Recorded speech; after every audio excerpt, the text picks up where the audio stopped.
তুমি কি জানো উম্মত, আমি 23টা বছর টানা তোর জন্য কেঁদেছিলাম। আমি এমন কাঁদা কাঁদছি রে উম্মত তোদের জন্য। এশার নামাজের পরে দাঁড়াইছি, ফজরের আযান পর্যন্ত আমি আমার মালিকের কাছে তোদের জন্য, উম্মতের জন্য চোখের পানি ফেলে কাঁদছিলাম।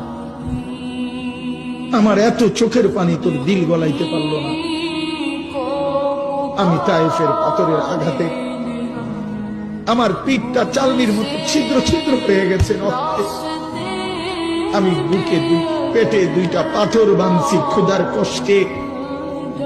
আমি উহুদের দান শহীদ করা রক্তে উহুদের ময়দানে পড়েছিলাম বেহুশ হয়ে। আমার ঘরের চুলায় 3 মাস রান্নার জন্য কোনোদিন চুলায় আগুন জ্বলে নাই। আমার এত চোখের পানি, এত রক্ত, এত ক্ষুধার কষ্ট, কিছুই তোর মন গলাইতে পারলো না, তোরে সেজদা দিতে পারলো না।